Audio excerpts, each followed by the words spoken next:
Welcome back to Range Anxiety TV. Now, I know I've had a lot of people creeping into my DMs about this. It was a show on Channel 9, 60 Minutes, talking about the dangers of Tesla's full self-driving, a subject I happen to know a little bit about. Unfortunately, I haven't driven the latest FSD or full self-driving beta or supervised versions because I live in Australia.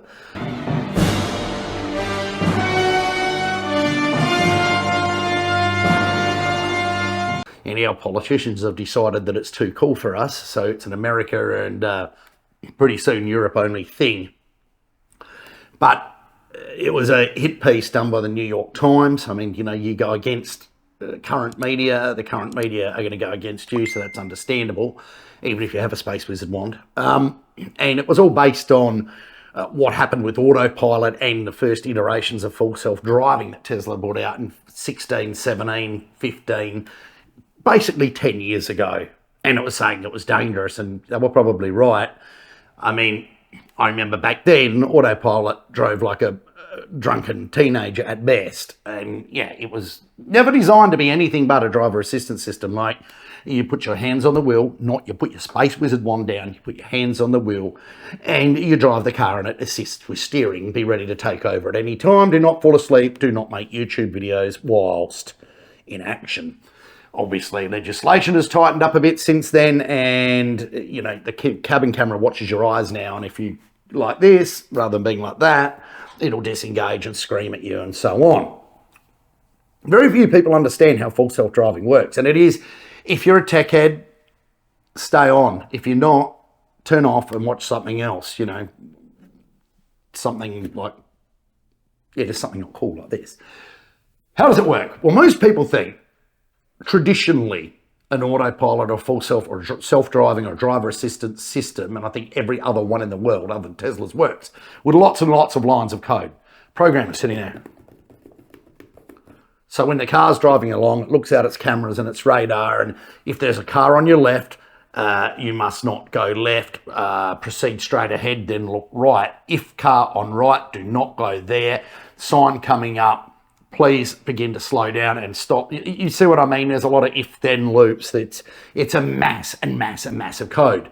Now, self-driving cars are nothing new. They've been around since the 90s, but they've been horribly ineffective, never worked properly, gone very, very slowly, and very often run into things. And of course, every time there's an accident, they'll put another if-then loop into the software or another reasoning or another subroutine and just patch it and stitch it all together till it's a god-awful mess that barely works. That's the way Tesla wanted to do it initially, and guess what? It didn't work. Now, about 3 years ago, they started talking about this thing called Dojo, a supercomputer network that they were going to use to train full self-driving. And to do that, they used what's called an end-to-end system. But before we get onto that, the basics of self-driving, according to Tesla, cameras in, brain processes, controls out, hands and feet. Now, as we know, the car, any Tesla, has 8 cameras. We know it has a pretty powerful MCU, computer unit, in the middle. That's as, you know, as powerful as most gaming computers. It's pretty cool. And it also has access to controls. It can steer itself and operate the brakes and throttle. So that's no problem at all. It's been a very big, a lot of safety advocates or semi-experts and mainly journalists have said you can't do this without using radar or LiDAR, which means that if there's something up the road in front of you, it'll see it as a blob. It won't know what it is. It won't have a clue what it is, but it'll just know there's something there. And they use, like Waymo do that, GM Cruise, which is now closed, do that. They use a combination of big spinning things on the roof, radars, cameras, and it's just, the whole thing's just a shit show. Whereas we, as humans, just use our eyes and we process information. Our computer is super slow. I think we're something like 23 to 25 frames per second frame rate that we can process, but we have quite a good computer with a gyro built in, middle ear in a balance system, so we can see and, you know, we can tell how far away something is, not by using radar, but by measuring it with our eyes and comparing it to previous instances. You get me? Well, the way it works now, the way full self-driving works, the one that you can get now, is that it's not that many lines of code. It's pretty cool. What it does is it samples every car in the fleet, and there's millions of cars in the fleet now, 6 million, not that all of them would be on this test fleet, but say there'll be a couple of million. And it grabs video clips of everything that's going on the same way you do.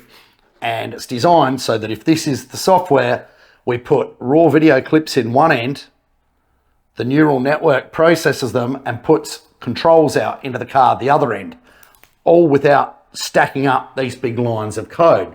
So it learns, and it continually learns the same way you do.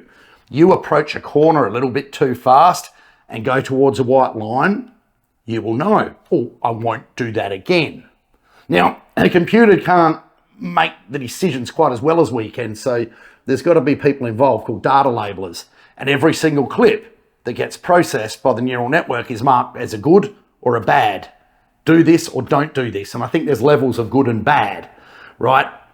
But all it takes is for one human, which humans have a habit of getting things wrong, to label like a good thing as bad or a bad thing as good, and it throws the weights of the neural net around.